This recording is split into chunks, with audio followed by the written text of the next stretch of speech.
Bismillahirrahmanirrahim. Assalamualaikum warahmatullahi wabarakatuh.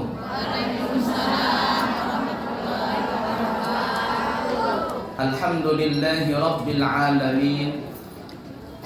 Allahumma fasalli wa sallim ala sayyidina wa nabiyyina wa maulana Muhammadin sayyidil anbiya'i wal mursalin wa ala alihi wa ashabihi wa azwajihi wa dhurriyyatihi wa man tabi'ahum bi ihsanin ila yaumiddin, amma ba'du.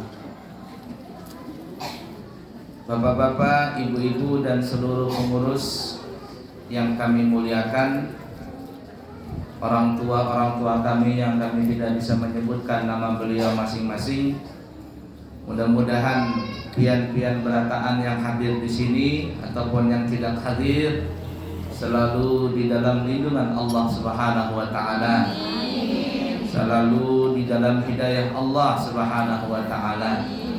Sehingga kita dijauhkan daripada perbuatan maksiat dan kita didekatkan oleh Allah kepada perbuatan yang dicintai Allah dan dicintai Rasulnya. Amin Allahumma amin ya rabbal alamin. Kita berada di bulan Muharram. Muharram artinya bulan yang dimuliakan. Karena dia dimuliakan, maka siapa yang berbuat kebaikan di bulan Muharram ini, baik itu ibadah yang wajib ataupun ibadah yang sunnah, maka Allah akan melipat gandakan pahalanya daripada ibadah yang dia lakukan di bulan yang lain. Namun sebaliknya, siapa yang melakukan kemaksiatan khususnya di bulan Muharram ini, maka dosa yang dia dapatkan akan lebih besar daripada dosa yang dia lakukan dari bentuk kemaksiatan yang dia lakukan di bulan lain. Maka beruntunglah ibu-ibu, bapak-bapak, terutama para donatur yang mereka berbagi kebahagiaan di bulan Muharram ini, terutama kepada para du'afa dan juga anak-anak yatim. Mudah-mudahan amal ibadah Bapak Ibu dan para donatur semua, Allah Subhanahu wa taala melipat gandakan dan menerimanya, dan Allah Subhanahu wa taala akan mengganti dengan berlipat-lipat ganda, baik rezeki yang ada di dunia, terlebih-lebih rezeki yang ada di surga nanti. Amin Allahumma amin ya rabbal alamin. Bapak-bapak, ibu-ibu, para jamaah sekalian yang disayangi Allah dan dicintai Allah, sebelum kita lanjutkan, Abuya baru saja pulang dari haji, kurang lebih hari Senin yang lalu, tanggal berapa ya lupa sudah itu, lupa tanggal 10 atau apa, kurang lebih baru ada 10 harian di Balikpapan ini. Nah, kemudian berpikir di bulan Muharram ini setelah pulang dari haji, dan memang bulan Muharram adalah dikenal hari berbagi kebahagiaan dengan anak-anak yatim. Nah, oleh karena itu di pesantren kami Al-Islami Nurul Anwar, Amburawang Darat, Kutai Kartanegara, sekarang juga akan membuka program baru, yaitu memberikan santri yang ingin belajar di pesantren dengan gratis. Bagi siapa itu? Ada 2 orang yang kami gratiskan. Jadi kami mohon nanti ya, terutama Pak Jaraga sepengarannya,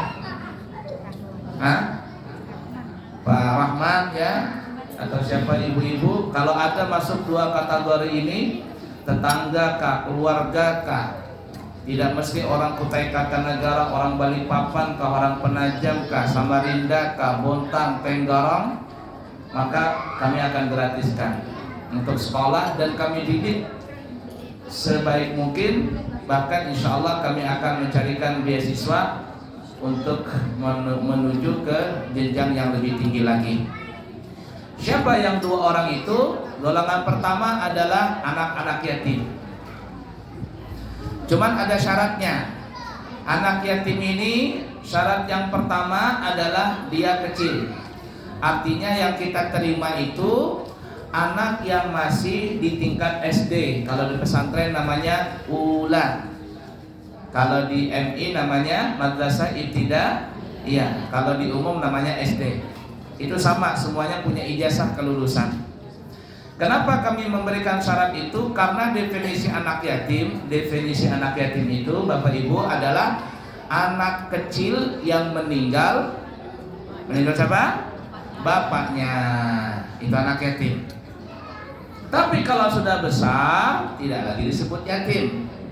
Kalau masih disebut yatim, ya udah kita beratkan, ini bukan yatim lagi, yatim piatu sudah beratkan. Ya.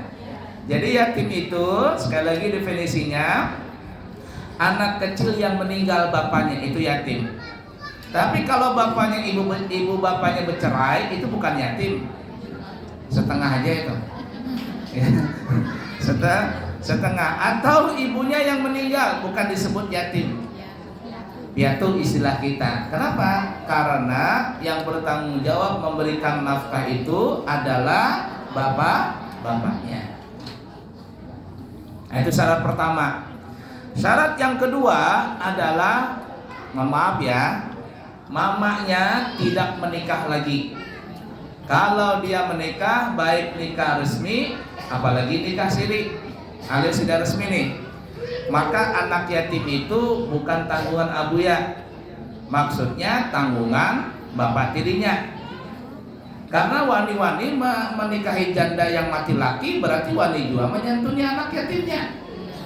Karena ini ya, sebaik-baik orang yang menyantuni janda-janda, mohon maaf ya para janda-janda di sini, janda semakin di depan nih. Karena sebaik-baik orang yang menyantuni janda itu adalah sebaik-baiknya, paling sempurnanya adalah dengan menikahi si janda tadi. Janda mati laki. Kalau janda sekarang ini banyak janda nang wani menggugat lakinya. Makanya di pengadilan agama itu paling banyak siapa nang menggugat, lakian kah biniannya? Biniannya, macam-macam kasus. Wani zaman sekarang beginian, wani menggugat suaminya untuk bercerai, imbah jadi janda akhirnya mengganggu laki orang pulang. Iya pulang itu banyak kejadiannya. Karena sebaik-baik seseorang yang menyantuni janda itu adalah bukan hanya menafkahi, bukan hanya menyantuni, tapi adalah menjadikan si janda mati laki tadi menjadi istrinya. Kenapa? Karena nanti bukan menyantuni lagi, tapi menafkahi. Menafkahi itu hukumnya wajib. Dan sebaik-baik menyantuni anak yatim adalah menjadikan dirinya sebagai ayah tirinya, yakni menikahi si janda tadi. Artinya dia akan mendapatkan pahala dua. Satu, menikahi janda yang mati lakinya. Yang kedua, menyantuni anak yatim. Besar pahalanya itu. Bahkan Nabi kita menyebutkan di dalam hadisnya, aku dengan kafil yatam, dengan menyantuni orang yang yatim piatu. Artinya aku, kata Nabi, dengan orang yang menyantuni anak yatim di akhirat nanti di surga, kahata ini, seperti ini kata Nabi. Seperti ini, Nabi dikatakan dalam riwayat itu menunjukkan telunjuk dan dari tengahnya, tapi diregangkan sedikit. Artinya orang itu sangat dekat dengan aku di surga nanti. Sangat dekat dengan aku di surga nanti. Nah, oleh karena itu kita kembali tadi, siapapun Bapak Ibu punya tetangga, punya keluarga, atau siapa saja yang mempunyai syarat ini, anak yatim tadi. Syarat pertama, dia masih kecil, artinya masih umur di SD 12 tahun ke bawah. Kemudian ibunya tidak menikah lagi, baik nikah siri atau nikah resmi. Kalau ingin sekolah di pesantren kami gratiskan. kami gratiskan. Insya Allah ada aja kami rezeki. Ya, insya Allah ada aja kami rezeki. Bahkan juga pemerintah kayaknya juga menggelontorkan dana untuk menyantuni anak-anak yatim tadi. Satu ya. Kemudian yang kedua, juga program di pesantren kami tambah menyantuni para du'afa. Para siapa Bu? Du'afa. Du'afa itu bahasa kitanya orang yang lemah ekonominya. Siapa du'afa ini dan bagaimana syaratnya kalau mau masuk pesantren kami gratis? Syaratnya ada dua. Yang pertama, dia du'afa menunjukkan surat, kalau di Balikpapan apa namanya? Gakin. Gakin itu apa singkatannya? Keluarga orang miskin. Nah, kalau ada surat itu, ada suratnya tuh ya, Gakin. Ini syarat pertama sudah memenuhi. Ya, syarat pertama sudah terpenuhi. Kemudian syarat yang kedua adalah anaknya tidak bermasalah. Maksudnya gimana anak tidak bermasalah? Anak tidak bermasalah itu satu, ya, jangan sudah terindikasi dengan pergaulan bebas. Kemudian tidak merokok, karena di pesantren kami itu berat banget kalau merokok. Apalagi yang lebih parah ngelem, apalagi sampai narkoba, ya, dan lain sebagainya. Kenapa? Karena ada sebagian masyarakat nih ya, memasukkan anaknya ke pesantren itu karena sudah tidak bisa lagi menjaga anaknya. Bandel, suka main trek-trekan, ngerokok, ngelem, terima sana nggak diterima, masuk sini nggak diterima, ujung-ujungnya pesantren. Anak-anak yang seperti ini biasanya susah untuk dididik dan bikin kacau saja di pesantren. Anak seperti itu jangan masuk pesantren. Sebaiknya dia masuk di rehabilitas. Direhab saja sih. Dibaiki dulu.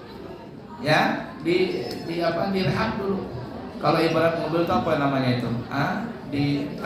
Ketok medik. Nah, ketok medik dulu. Sudah diketok medik baru didempul, baru dicek ulang. Nah, jadi apabila ada dua syarat ini, insya Allah kami akan menggratiskan dia dari tingkat ula, usta, ulia, SD, SMP dan SMA kami gratiskan. Bahkan kuliah pun insya Allah kami akan berikan bantuan. Karena ada beberapa santri yang sudah sekolah di Hadramaut, ada 4 orang santri kami, itu kami carikan dana untuk bantuan dana mereka sekolah di Hadramaut, kuliah di sana. Udah dipaham kira-kira? Nah, jadi itu ya. Nah, kenapa saya berpikir demikian? Karena waktu itu diundang sama Ibu Haji. Kata bilang, Bu Haji, saya punya anak yatim 3 orang. Lah, kata saya, masa saya kalah dengan Bu Haji? Kapan saya mendapat pahala juga? Nah, akhirnya dari situ saya berpikir, ayo. Nah, jadi siapa tahu ada yang punya tetangga, keluarga dan sebagainya ya. Dengan syarat-syarat yang kita sebutkan tadi, yatim dan du'afa, maka insya Allah kita akan bantu untuk sekolah. Dia lulus dapat ijazah, ijazahnya ini resmi Bapak Ibu, bisa sekolah ke tingkat yang lebih tinggi, bahkan bisa kuliah, bukan hanya kuliah di Indonesia, bahkan bisa kuliah sampai keluar negeri. Nah, jadi seperti itu ya. Baik, kemudian kita kembali di bulan Muharram ini. Bulan Muharram dikenal dengan juga bulan hijrah. Hijrah, kalau definisi hijrah itu adalah berubah. Yang dulu tidak baik, sekarang berubah menjadi baik. Kalau hijrah seperti zamannya Nabi, yakni para muhajirin menuju ke kota Madinah, muhajirin di Mekah menuju kota Madinah, itu tidak ada lagi hijrah seperti itu. Jadi kalau sekarang ada orang yang berangkat dari Indonesia jadi TKI kah, jadi TKW kah ke sana. Banyak orang Indonesia ke sana. Sudah 10 tahun, 20 tahun, apakah dia berhijrah? Oh tidak, itu tidak berhijrah namanya. Karena hijrah yang seperti zaman Nabi itu telah ditutup pada saat tahun ke-8 Hijriah, di saat Fathul Mekah, kemerdekaan kota Mekah. Karena saat itu semua kota Mekah dan seluruh sekitar kota Mekah sampai ke Taif, ke Jeddah dan semuanya, semua penduduk itu mereka masuk ke agama Islam secara berbondong-bondong. Berhala tidak ada lagi, semuanya mentauhidkan Allah Ta'ala. Nah oleh karena itu tidak ada lagi hijrah seperti hijrah di zaman Nabi. Tapi bahasa kitanya nih ya, semangat hijrah secara mental itu masih ada. Hijrah secara mental itu masih ada. Dulu ada orang yang suka, naudzubillah min dzalik, nasallallahu afiyah, melakukan maksiat. Dia suka berzina, mabok, narkoba, ngelem, macam-macam lah maksiat. Dapat hidayah, tobat dia, maka orang itu disebut namanya berhijrah. Dulu ada orang tidak mau pakaian seks, tidak mau pakai jilbab, yang ada pakai pakaian you can see, apa istilahnya orang tuh ya, kelihatan, paha kelihatan. Kalau sudah bertungging pusing mang di belakang melihatnya. Ini pakaian kurang bahan. Dapat hidayah, dia taubat, lalu dia tertutup pakaiannya. Masya Allah, ini disebut namanya berhijrah. Oh kemarin najis banget di Instagram, di TikTok, di mana-mana berjoget-joget, nyanyi apa-apa kan dijoget-jogetinnya, itu lagu-lagu yang aneh-aneh itu lah, ditonton oleh seluruh orang-orang. Mata laki-laki jelalatan, siapa ini? Maka ketujuh banar begitu ditonton, dapat like, dapat ini, wah tenang. Padahal itu dosa. Kasihan laki pian dapat dosa, pian berjoget di sini kada ada, di sana, di sana. Di sini kada ada, di sana. Ada perempuan berjoget, pakaiannya ya Allah kasihan. Lakinya mengaji, sholat, dapat dosa gara-gara istrinya menampaikan aurat itu. Malahan ditonton di seluruh dunia bisa melihat. Ayo, dapat hidayah, tobat dia, menutup aurat, tidak lagi melakukan perbuatan seperti itu. Maka orang seperti ini disebut namanya hid. Ini Abuya kemarin waktu bahas itu keliling dunia, artikel dunia banyak negara didatangi. Malaysia, Qatar, Dubai, Abu Dhabi, apalagi Bangkok, sama Singapura terakhir. Waktu kami datang ke Bangkok, pusing kepala. Pusing kepala. Kenapa pusing? Satu, turun di Bangkok di airport karena lama di perjalanan, hendak buang hajat. Masuk ke WC di terminal Bangkok situ, duduk sekalinya kada baju. Betisu aja. Ya Allah, jakanya bekami ada apa-apa. Ini nang padat itu, aduh, tisu tapi rasa lengket aja sudah. Hendak pulang ke Jakarta, tiketnya nggak ada. Hendak lewat Singapura, tunggu 2 hari. Akhirnya bermalam di Bangkok 2 hari. Itu yang pertama. Yang kedua, susah cari makanan halal karena banyak B2. Tapi kami terus terang orang Bangkok itu, walaupun mereka agama Buddha ya, tapi baik-baik. Dia kalau hormat sama orang, baik-baik. Ya, alhamdulillah. Cuman ya tadi susah cari makanan. Abuya nggak berani jalan-jalan, jadi tinggal di hotel saja, di kamar saja. Makan pun minta pesankan sama teman, carikan makanan halal di Thailand. Datang makanan cuma 2 kali aja makan. 2 hari cuma 2 kali aja makan. Kenapa? Bumbunya nggak cocok, nggak tahu gimana rasanya itu. La ilaha illallah, rasa jerak ke Thailand itu. Sampai hendak bulik, la ilaha illallah, bahamburan aurat tadi. Karuan kita duduk begini, ada orang bininya di depan kami duduk begini, belahannya kelihatan. Malah kami begamis, jangan tahu karena begamis suka dua. Terus apa lagi? Awaknya bau. Anak muntah seperjalanan 3 jam dari Bangkok ke Singapura tuh kurang lebih 3 jam, anak muntah rasanya.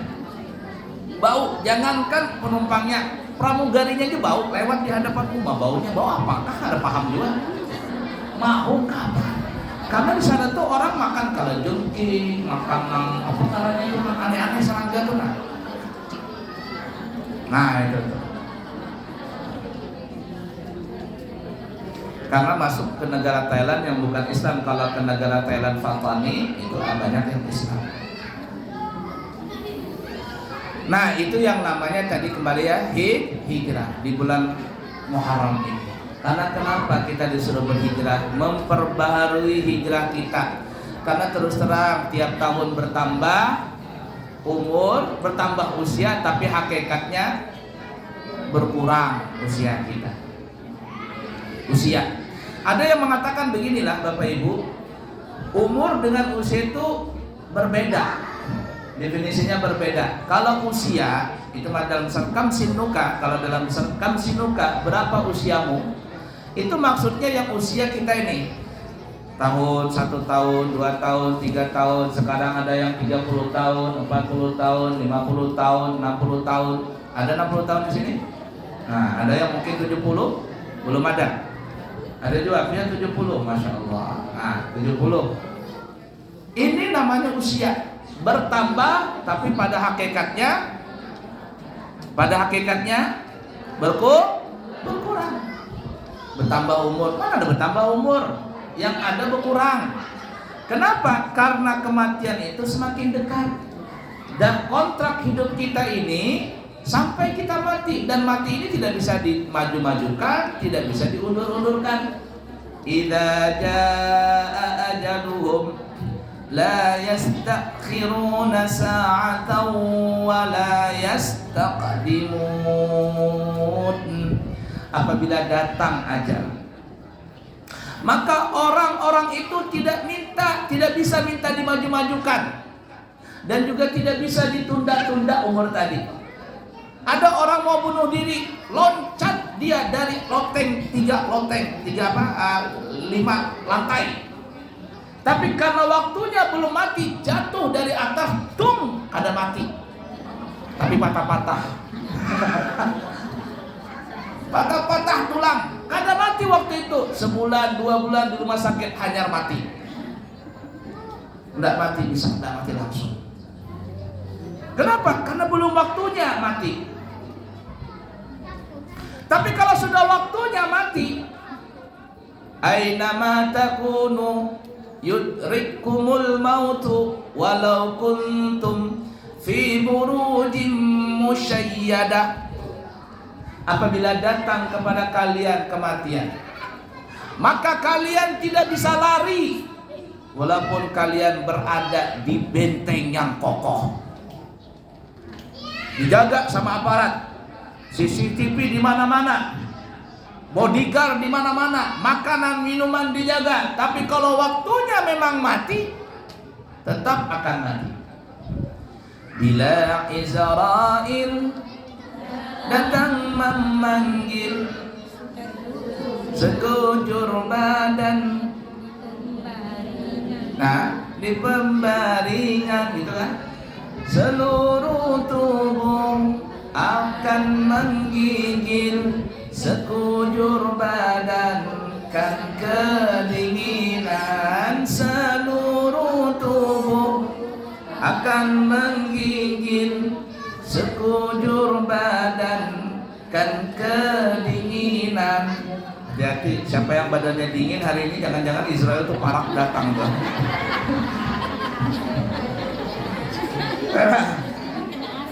Nah, saya dingin.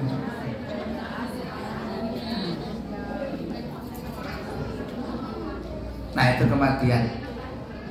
Ada kisah pula, kisah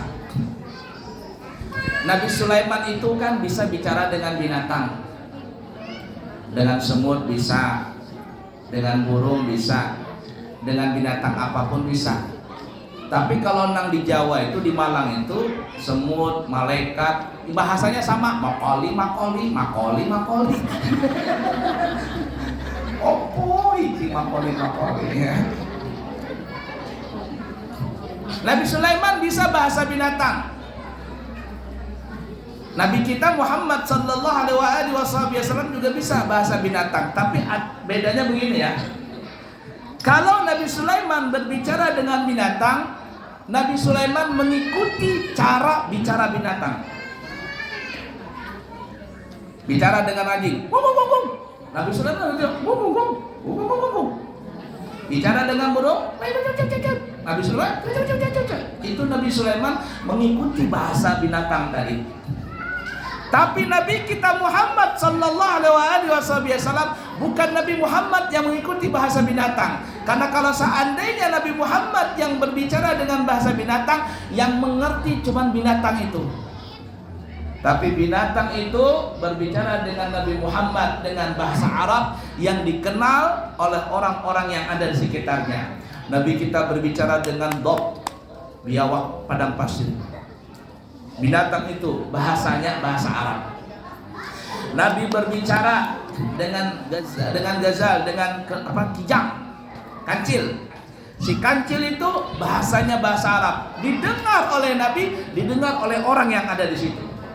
Kira-kira hebatan siapa? Hebatan Nabi Muhammad atau Nabi Sulaiman? Nabi Muhammad sallallahu alaihi wasallam. Bahkan Nabi Muhammad bisa berbicara dengan selain binatang, dengan pohon bisa, dengan batu-batuan bisa, benda mati semuanya bisa. Dan mereka yang berbicara dengan bahasa Arab, yang didengar oleh Nabi dan didengar oleh sahabat. Tapi Nabi Sulaiman bisa juga berbicara, namun Nabi Sulaiman yang mengikuti gaya bahasa binatang, gaya bahasa batu-batu itu dan lain sebagainya. Jadi suatu ketika Bapak Ibu, Nabi Sulaiman sedang duduk bersama dengan jamaah begitu. Ada orang di samping Nabi Sulaiman, nih samping Nabi Sulaiman, duduknya gelisah. Nang kayak pantatnya tuh ada bisul. Gelisah. Nabi Sulaiman ngelihat, kenapa kami ini gelisah? Kenapa? Ada apa gerak? Orang ini bilang, wahai Nabi Sulaiman, aku tuh gelisah karena aku dipelototin sama orang yang di depan pintu itu. Serem mukanya. Itu siapa sih? Matanya melotot banget dengan aku ini. Siapa itu wahai Nabi Sulaiman? Kata Nabi Sulaiman, kamu mau tahu itu? Iya, aku mau tahu. Oh, itu malaikat Israel. Loh, kenapa dia melototin aku? Kenapa? Nah, aku udah tahu. Aku tanya dulu. Tanyakan dulu kenapa dia itu. Ditanya oleh Nabi Sulaiman, malaikat Israel. Makoli kan? Enggak. Itu makoli si Gufron itu. Kata Nabi Sulaiman, malaikat Israel, kenapa kau di sini? Katanya, aku begini Nabi Sulaiman, aku bingung.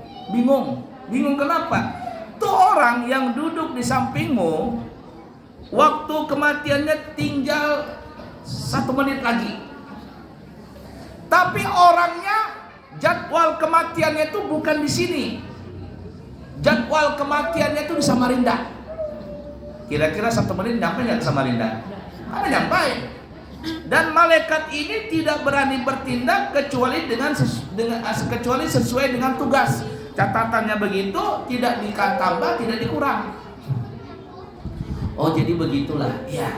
Tapi Nabi Sulaiman diam-diamlah, jangan diberitahu sama dia di mana matinya. Baik, kata Nabi Sulaiman. Duduk kembali Nabi Sulaiman kepada orang ini. Kata orang itu, siapa itu orang? Oh, kamu mau tahu kan? Ya, mau tahu. Itu malaikat Israel. Israel? Iya. Kenapa dia melototi aku? Karena sebentar lagi kau mati. Iyakah? Iya. Hai Nabi Sulaiman, kata orang ini, aku minta tolong kepadamu, perintahkan angin untuk membawa aku kemanapun sejauh mungkin supaya malaikat Israel itu tidak menemui aku. Mau begitu kan? Iya. Karena Nabi Sulaiman tidak memberitahu rasanya di mana matinya. Ya sudah, angin. Oh, angin. Kesini kamu. Bahasa Banjar Nabi Sulaiman. Datanglah angin, kata Nabi Sulaiman, nih, bawa nih orang pergi. Kemana dia hendak, bawa dia. diangkut si orang ini pakai angin, ngong jalan. Akhirnya sampailah di tempat yang ditentukan kematiannya. Saat di situ langsung Israel pun mencabut nyawanya. Belum selesai hidupnya. Jakanya orang ini kada berpindah-pindah, kada bakalan mati orang ini. Itu yang kita sebutkan tadi, apabila ajal telah datang, maka seseorang tidak bisa minta dimaju-majukan dan juga tidak bisa minta diundur-undurkan. Numpung kita masih hidup Bapak Ibu, usia kita bertambah, tapi pada hakikatnya berkurang. Tapi kalau umur walaupun terkadang orang itu sudah meninggal dunia, tapi umurnya panjang, kenangannya banyak.